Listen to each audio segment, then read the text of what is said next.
नमस्ते मेरे प्रिय बच्चों, मैं तुम्हारी माँ महालक्ष्मी हूँ। आज मैं तुम्हें अपनी ममता और उस अटूट विश्वास की कहानी सुनाने आई हूँ जो एक भक्त को मुझसे जोड़ता है।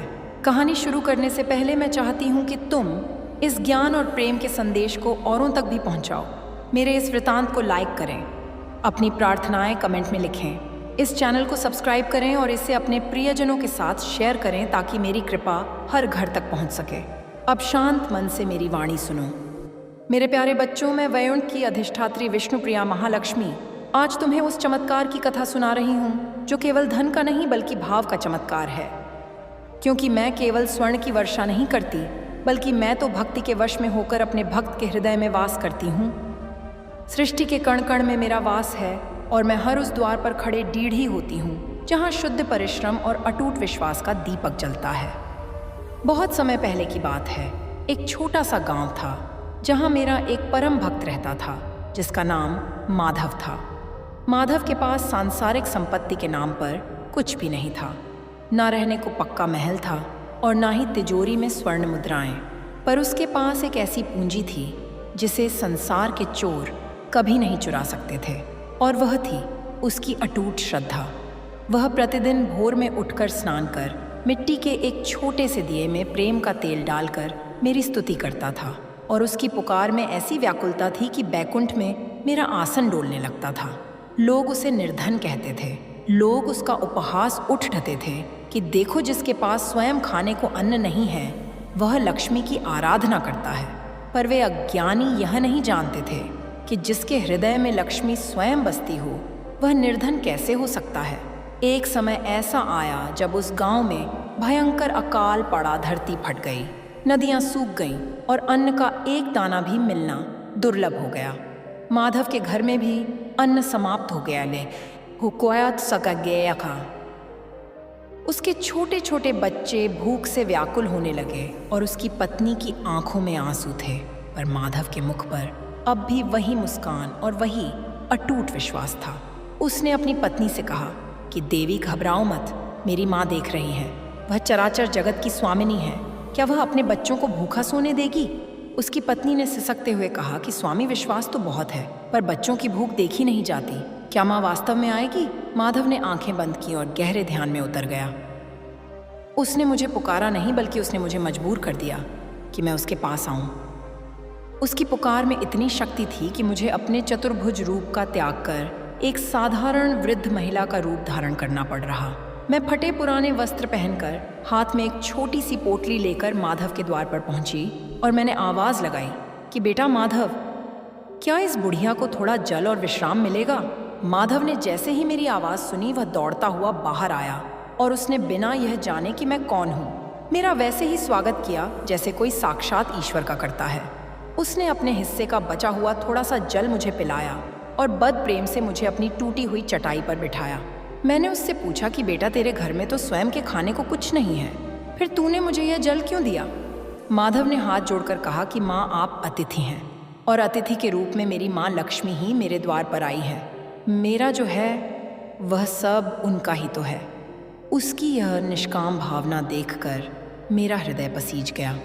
मैंने उससे अपनी वह छोटी सी पोटली दी और कहा कि बेटा, इसमें थोड़ा सा सूखा अनाज है, इसे अपनी रसोई में रख देना और जब तक तुम्हारी भूख शांत ना हो इसे निकालते रहना। माधव ने ससम्मान वह पोटली ली और जैसे ही उसने रसोई में कदम रखा, एक चमत्कार हुआ जिसकी कल्पना संसार का कोई मनुष्य नहीं कर सकता था। वह छोटी सी पोटली कभी खाली ही नहीं हुई।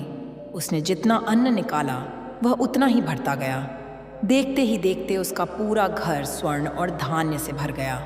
माधव समझ गया कि यह कोई साधारण वृद्धा नहीं बल्कि उसकी माँ है। वह दौड़ता हुआ बाहर आया और मेरे चरणों में गिर पड़ा। मैंने उसे अपने वास्तविक स्वरूप में दर्शन दिए। मेरी आभा से पूरा गांव प्रकाशित हो उठा और मैंने उसे वरदान दिया,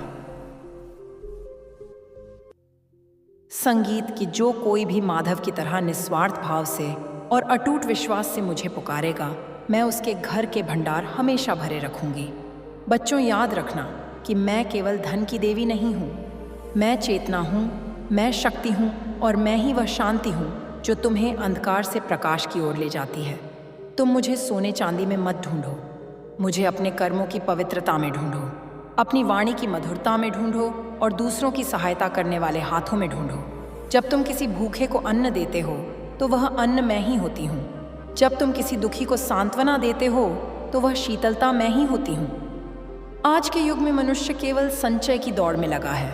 उसे लगता है कि अधिक धन संग्रह करने से वह सुखी हो जाएगा, पर सत्य तो यह है कि सुख धन में नहीं बल्कि संतोष में है। जिस घर में क्लेश होता है, जहाँ स्त्रियों का सम्मान नहीं होता और जहाँ छल कपट का वास होता है, वहाँ से मैं अपना मुख मोड़ लेती हूँ। संगीत, चाहे तुम कितनी ही स्वर्ण मुद्राओं से मेरी पूजा क्यों ना करो, परंतु जहाँ ना प्रेम है, जहाँ परिश्रम का सम्मान है और जहाँ बद्धों के चरणों में शीश झुकता है, वहाँ मैं बिना बुलाए ही चली आती हूँ। माधव की वह पुकार आज भी अंतरिक्ष में गूंजती है और हर उस भक्त को प्रेरित करती है जो मुश्किल समय में हार मान लेता है। कभी यह मत सोचो कि तुम अकेले हो। मैं तुम्हारी हर सांस के साथ हूँ, तुम्हारी हर प्रार्थना को सुन रही हूँ और सही समय आने पर मैं तुम्हारे जीवन में भी चमत्कार करूँगी। बस अपना विश्वास डगमगाने मत देना, क्योंकि विश्वास ही वह सेतु है जिस पर चलकर तुम मुझ तक पहुँच सकते हो। इस संसार की मोह माया में उलझकर अपने वास्तविक स्वरूप को मत भूलना। तुम सब मेरे ही अंश हो और मेरी कृपा पाने के अधिकारी हो। अपनी मेहनत पर भरोसा रखो और परिणाम मुझ पर छोड़ डिज दो, क्योंकि मैं ही विधाता की वह शक्ति हूँ जो कर्म को भाग्य में बदल देती है। आज इस कथा के माध्यम से मैं तुम्हें आशीर्वाद देती हूँ कि तुम्हारे घर में सुख, शांति, समृद्धि और स्वास्थ्य का वास हो। तुम्हारी बुद्धि प्रखर हो जाए, तुम्हारा हृदय विशाल हो और तुम्हारे हाथ हमेशा दान देने के लिए उठे रहे। मेरी यह वाणी तुम्हारे जीवन में नई ऊर्जा भरेगी और तुम्हें सफलता के मार्ग पर ले जाएगी। हमेशा याद रखना कि माँ कभी अपने बच्चों का बुरा नहीं चाहती। तुम्हारी हर आंसू की बूंद मेरे हृदय पर गिरती है और मैं उसे मोती बनाने की शक्ति रखती हूँ। अब अपनी आंखें बंद करो और मेरे उस तेजोमय रूप का ध्यान करो जो कमल पर विराजमान है और जिसके हाथों से निरंतर सुख समृद्धि की वर्षा हो रही है। शुभम करोति कल्याणम, आरोग्यम धन संपदा शत्रु बुद्धि विनाशाय दीप ज्योति नमोस्तुते। मेरी कृपा तुम पर सदा बनी रहे, यही मेरा आशीष है। मेरे प्रिय बच्चों, माँ महालक्ष्मी का आशीर्वाद सदैव तुम्हारे साथ है। सुनो मेरी इस अमृतवाणी का अगला भाग, जो तुम्हारे जीवन के अंधकार को मिटाकर उसे अनंत प्रकाश से भर देगा। मेरे लाडले बच्चों, तुम अक्सर मुझसे पूछते हो कि माँ मेरी पुकार तुम तक पहुँचती क्यों नहीं। तुम व्याकुल होते हो जब जीवन की बाधाएं तुम्हें चारों ओर से घेर लेती हैं। पर याद रखना, जिस प्रकार एक माँ अपने बच्चे के बिना बोले ही उसकी भूख समझ जाती है, मैं भी तुम्हारी हर पीड़ा को जानती हूँ। माधव की कथा केवल एक कहानी नहीं, बल्कि उस सत्य का प्रमाण है कि जब मनुष्य के पास सब कुछ समाप्त हो जाता है, तब केवल उसकी श्रद्धा ही शेष रहती है। और वही श्रद्धा मुझे विवश कर देती है कि मैं बैकुंठ छोड़कर तुम्हारे द्वार पर आकर आए। खद्दी हो, तुम संसार की चकाचौंध में मुझे ढूंढते हो। तुम महंगे उपहारों और रत्नों में मेरी खोज करते हो, परंतु मैं तो उस छोटे से दीपक की लौ में हूँ जो तुम निष्काम भाव से जलाते हो। धन तो केवल एक माध्यम है, असली संपत्ति तो तुम्हारा चरित्र और तुम्हारे संस्कार हैं। जिस घर में सूर्योदय से पूर्व जागरण होता है, जहाँ घर की दहलीज साफ होती है और जहाँ वाणी में मिठास होती है, वहाँ मुझे किसी निमंत्रण की आवश्यकता नहीं पड़ती। मैं स्वयं वहाँ अपना आसन बिछा लेती हूँ। कई बार तुम कठिन समय से गुजरते हो और तुम्हें लगता है कि तुम्हारी माँ तुम्हें भूल गई है, पर सत्य तो यह है कि उस समय मैं तुम्हें अपनी गोद में उठाकर उन कांटों भरी राहों से पार ले जा रही होती हूँ। तुम मुझे केवल अपनी तिजोरियों में बंद मत करो, मुझे अपने विचारों में स्थान दो। जब तुम किसी गरीब कन्या के विवाह में सहायता करते हो, जब तुम किसी प्यासे को जल पिलाते हो, तब तुम्हारी वह सेवा सीधे मुझ तक पहुंचती है। इस कलयुग में अधर्म और लोभ का बोलबाला है। मनुष्य धन के पीछे अंधा होकर अपनों को ही भूलता जा रहा है। पर स्मरण रखना कि जो धन दूसरों को कष्ट पहुंचाकर अर्जित किया गया हो, वह घर में लक्ष्मी नहीं बल्कि अलक्ष्मी और अशांति लेकर आता है। मैं केवल पवित्रता में वास करती हूँ। तुम्हारी मेहनत की एक एक बूंद पसीना मेरे लिए किसी बहुमूल्य रत्न से कम नहीं है। माधव ने जब मुझे जल अर्पण किया था, तो वह केवल जल नहीं था, वह उसका सर्वस्व समर्पण था। उसी क्षण मैंने तय कर लिया था कि उसके 7 जन्मों की दरिद्रता का अंत कर दूंगी। तुम भी अपने भीतर के माधव को जगाओ। अपनी निराशा को त्याग दो, क्योंकि निराशा मेरी शक्ति का अपमान है। तुम उस माँ की संतान हो जो संपूर्ण ब्रह्मांड की अधिष्ठात्री है। फिर तुम स्वयं को असहाय क्यों समझते हो? उठो, कर्म करो और अपने हृदय को करुणा से भरो। मैं तुम्हारे व्यापार में, तुम्हारी शिक्षा में, तुम्हारे स्वास्थ्य में और तुम्हारे परिवार की खुशियों में छिपी हूँ। जब तुम रात को चैन की नींद सोते हो तो वह सुख मैं ही हूँ। जब तुम सुबह एक नई आशा के साथ उठते हो तो वह किरण मैं ही हूँ। मेरे इस संदेश को अपने भीतर उतारो और इसे संसार के कोने कोने तक पहुँचाओ। विश्वास रखो, तुम्हारी मेहनत और मेरी कृपा मिलकर एक ऐसा इतिहास रचें कि आने वाली पीढ़ियाँ तुम्हारी सफलता की गाथा गाएंगी। मैं महालक्ष्मी आज तुम्हें यह वचन देती हूँ कि जो भक्त पूर्ण विश्वास के साथ मेरा नाम जपेगा और धर्म के मार्ग पर चलेगा, उसके जीवन में कभी अभाव नहीं आएगा। तुम्हारे दुखों का अंत निकट है। बस धैर्य रखो और अपनी माँ पर अटूट भरोसा रखो। कल्याण हो, कल्याण हो, कल्याण हो। मेरे नन्हे बच्चों, माँ महालक्ष्मी का वात्सल्य तुम्हारे जीवन को सुगंधित कर दे। मेरी वाणी को आगे सुनो और इसे अपने अंतर्मन में गहरे उतरने दो, क्योंकि यह शब्द नहीं, मेरी ममता की साक्षात ऊर्जा है। मेरे प्यारे बच्चों, अक्सर तुम भाग्य को दोष देते हो और सोचते हो कि विधाता ने तुम्हारे हाथ की रेखाओं में दरिद्रता लिख दी है। पर क्या तुम जानते हो कि तुम्हारी हथेलियों के अग्रभाग में मेरा वास है? कराग्रे वस्ते लक्ष्मी, इसका अर्थ यही है कि पुरुषार्थ तुम्हारे हाथों में है और उस पुरुषार्थ का फल बनकर मैं तुम्हारे जीवन में प्रकट होती हूँ। संसार में कोई भी जीव निर्धन पैदा नहीं होता। निर्धनता केवल एक स्थिति है जो तुम्हारे संकल्प की अग्नि में जलकर भस्म हो सकती है। माधव ने जब उस अकाल के समय भी अपनी आंखों में आंसू नहीं बल्कि मेरी छवि को बसाया, तो उसने अपने प्रारब्ध को ही बदल दिया। तुम मुझसे केवल सोना चांदी मांगते हो, पर मैं तुम्हें वह विवेक देना चाहती हूँ जिससे तुम मिट्टी को भी सोना बना सको। याद रखो, धन तो आता जाता रहता है। चंचला मेरा नाम इसीलिए है क्योंकि मैं एक स्थान पर स्थिर नहीं रहती, पर जहाँ चरित्र की दृढ़ता होती है वहाँ मैं अपना स्वभाव बदलकर स्थिर लक्ष्मी बन जाती हूँ। जो मनुष्य अपनी आय का एक अंश दान और सेवा में लगाता है, उसका धन कुएं के जल की तरह हो जाता है, जो निकालने से और बढ़ता है। लेकिन जो लोभवश धन को दबाकर रखता है, उसका धन ठहरे हुए जल की भांति दूषित हो जाता है। मेरे स्वरूप को समझो। मैं केवल भौतिक सुख नहीं हूँ, मैं तुम्हारे चेहरे की मुस्कान हूँ। मैं तुम्हारे परिवार का सामंजस्य हूँ और मैं ही वह संतुष्टि हूँ जो तुम्हें आधी रात को गहरी नींद देती है। जब तुम घर की स्त्रियों का अपमान करते हो तो तुम साक्षात मेरा अपमान करते हो, और जिस घर में नारी के नयन गीले होते हैं वहाँ से मैं उसी क्षण विदा ले लेती हूँ। यदि तुम मुझे प्रसन्न करना चाहते हो तो अपने घर को प्रेम का मंदिर बनाओ। जादू की पूजा करो क्योंकि वह दरिद्रता को बाहर निकालती है। नमक का आदर करो क्योंकि वह जीवन का रस है, और अन्न का सम्मान करो क्योंकि वह मेरा ही साक्षात विग्रह है। बच्चों, यह संसार एक परीक्षा है और इस परीक्षा में तुम्हारा सबसे बड़ा शस्त्र तुम्हारा धैर्य है। जब बाधाएं आए तो समझ लेना कि तुम्हारी माँ तुम्हारी शक्ति की जांच कर रही है ताकि वह तुम्हें और बद उपहार दे सके। माधव की उस छोटी सी पोटली ने उसे पूरी दुनिया का वैभव दिया, क्योंकि उसने मांगने के लिए हाथ नहीं फैलाए थे बल्कि देने के लिए हृदय खोला था। तुम भी देने वाले बनो, चाहे वह एक मीठा शब्द ही क्यों ना हो। जो दूसरों के जीवन में प्रकाश लाता है उसके जीवन में कभी अंधेरा नहीं हो सकता। मैं तुम्हारे हर कठिन मार्ग पर तुम्हारे साथ चलती हूँ, कभी तुम्हारी प्रेरणा बनकर तो कभी किसी अजनबी की मदद बनकर। अपनी शक्ति को पहचानो। तुम पराजित होने के लिए नहीं बल्कि विजय प्राप्त करने के लिए जन्मे हो। मेरी कृपा की वर्षा तुम पर निरंतर हो रही है। बस अपनी श्रद्धा का पात्र सीधा रखो। आज इस पावन संदेश को सुनकर अपने भीतर के भय को त्याग दो और नई ऊर्जा के साथ अपने लक्ष्य की ओर बढ़ो। मैं वैकुंठ से देख रही हूँ और तुम्हारी सफलता की प्रतीक्षा कर रही हूँ। मेरा आशीष, मेरा प्रेम और मेरी अनंत शक्तियाँ सदैव तुम्हारे चारों ओर एक सुरक्षा कवच बनकर रहेंगी। सुख और वैभव तुम्हारे चरण चूमेंगे। बस तुम धर्म का दामन कभी मत छोड़ना। सदा खुश रहो मेरे बच्चों, मेरे प्यारे बच्चों। माँ महालक्ष्मी का दुलार तुम्हारे जीवन को ऐश्वर्य से भर दे। इस कथा के अमृत को अपने भीतर समाहित करो और इसे जन जन तक पहुंचाने में मेरी सहायता करो।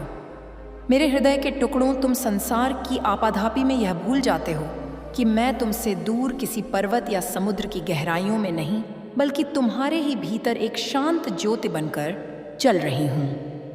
लोग कहते हैं कि लक्ष्मी चंचल है, वह एक स्थान पर नहीं टिकती, पर सत्य तो यह है कि मैं चंचल नहीं। मैं आया तो पाया उसका प्रवाह हूँ। जैसे गंगा का जल यदि रुक जाए तो वह मलिन हो जाता है, वैसे संगीत ही यदि धन रुक जाए और उसका उपयोग परोपकार के लिए ना हो तो वह केवल बोझ बन जाता है। माधव के जीवन का चमत्कार केवल इसलिए संभव हुआ क्योंकि उसने कभी भी संपत्ति को पकड़ डांच कर नहीं रखा, बल्कि उसने अपने प्रेम को बहने दिया। जब उसने उस वृद्ध महिला के रूप में मुझे जल दिया तो उसने अपनी अंतिम आशा मुझे सौंप दी थी। और याद रखना, जब तुम अपना अंतिम संबल भी मुझ पर छोड़ डर देते हो, तब मेरी पूरी शक्ति तुम्हें थामने के लिए विवश हो जाती हो। ओ जे कैरिश्ती ये बात है, तुम मुझसे वैभव मांगते हो, पर क्या तुमने कभी गौर किया है कि जो वैभव मैंने तुम्हें पहले ही दिया है उसका तुमने क्या किया? यह शरीर, यह श्वास, यह सुंदर प्रकृति, यह सब मेरी ही तो विभूतियां हैं। जिस दिन तुम कृतज्ञता के भाव से भर जाओगे, उस दिन तुम्हें कुछ भी मांगने की आवश्यकता नहीं पड़ेगी, क्योंकि कृतज्ञता ही वह चाबी है जो कुबेर के भंडार खोल देती है। तुम अक्सर मुझसे पूछते हो कि माँ, पूजा की कौन सी विधि श्रेष्ठ है? मैं तुम्हें बताती हूँ, जिस कार्य को करते समय तुम स्वयं को भूल जाओ और केवल सेवा का भाव शेष रहे, वही मेरी सबसे भी पूजा है। एक व्यापारी जो ईमानदारी से तौलता है, एक किसान जो निष्ठा से बीज बोता है, और एक माता जो निस्वार्थ भाव से अपनी संतान का पोषण करती है, उनके कर्म ही मेरी आरती है। मेरे बच्चों, कलयुग के इस दौर में मन बहुत अशांत होगा।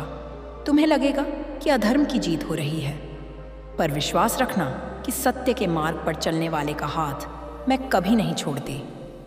चाहे पूरा संसार तुम्हारे विरुद्ध खड्डा हो जाए, यदि तुम्हारी माँ तुम्हारे साथ है तो तुम्हारा बाल भी बांका नहीं हो सकता। माधव के पास कोई सेना नहीं थी, कोई ऊंचा पद नहीं था, पर उसके पास मेरी करुणा का कवच था। मैं चाहती हूँ कि तुम भी अपने भीतर वैसा ही अटूट साहस पैदा करो। अपनी आंखों से पराजय के आंसू पोंछ, आलस काढ़े, संगीत डालो और विजय के संकल्प के साथ आगे बढ़ो। मैं तुम्हारे परिश्रम के हर कण को स्वर्ण में बदलने की सामर्थ्य रखती हूँ। बस तुम अपनी मेहनत में ईमानदारी का इत्र मिला देना। याद रखना, जिस घर में शाम को दीपक जलता है और शांति का पाठ होल्तै का साध्य पाठ होता है, वहाँ मैं स्थायी रूप से निवास करती हूँ। क्रोध, लोभ और अहंकार मेरे सबसे बड़े शत्रु हैं। इन्हें अपने मन की दहलीज से बाहर ही रखना। मैं तुम्हारे जीवन के हर अभाव को प्रभाव में और हर संकट को अवसर में बदलने के लिए तत्पर हूँ। आज से यह संकल्प लो कि तुम केवल अपने लिए नहीं, बल्कि दूसरों के जीवन में खुशियाँ लाने के लिए भी कार्य करोगे।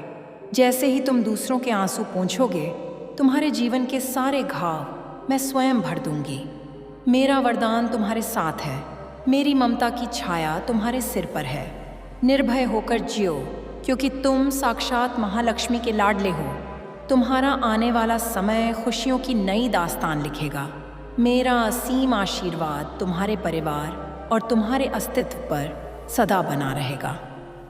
कल्याणमस्तु मेरे नन्हे बच्चों। तुम्हारी माँ महालक्ष्मी एक बार फिर तुम्हारे सम्मुख अपनी ममता की धारा बहाने आई है। इस कथा को और इस संदेश को अंत तक सुनना, क्योंकि आज जो मैं कहूँगी वह तुम्हारे जीवन की दिशा बदल देगा। मेरे इस संदेश को लाइक करें, कमेंट में जय माँ महालक्ष्मी लिखें, इस चैनल को सब्सक्राइब करें और अपने मित्रों के साथ शेयर करें, ताकि मेरी कृपा का प्रकाश हर अंधियारे कोने तक पहुँचे।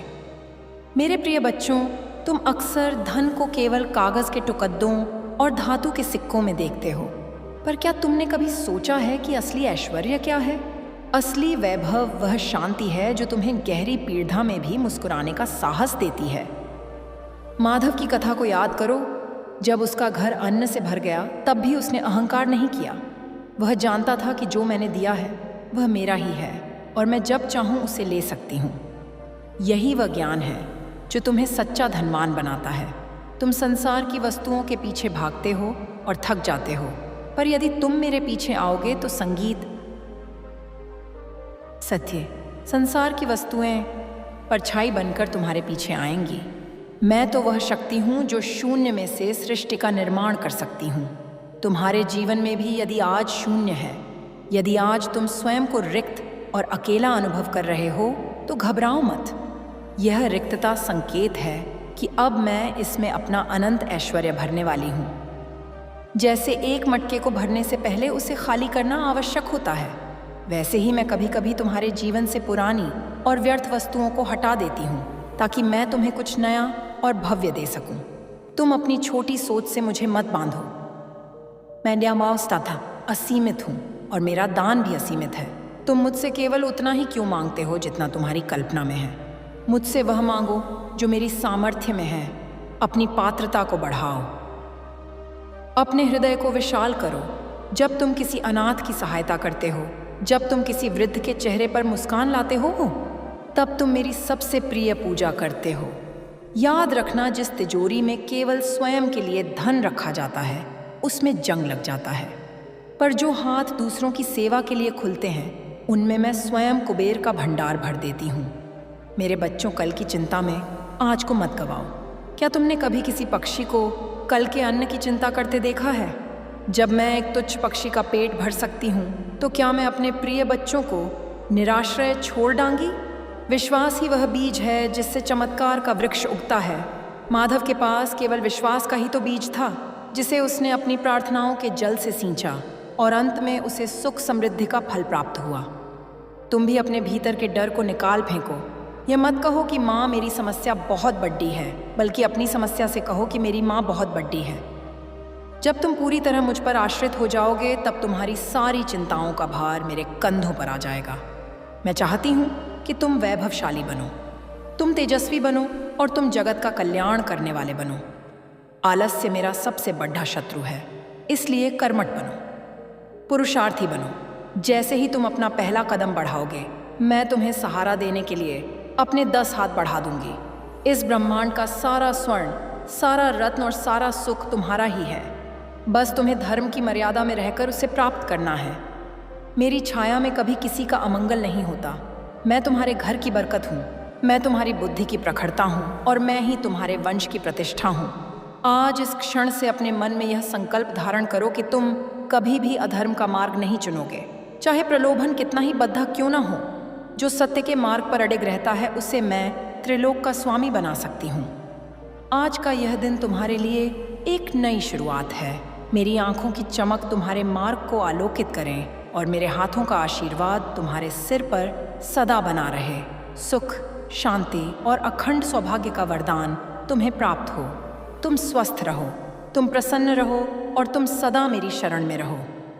यही तुम्हारी माँ महालक्ष्मी का अंतिम सत्य और परम आशीर्वाद है। संगीत।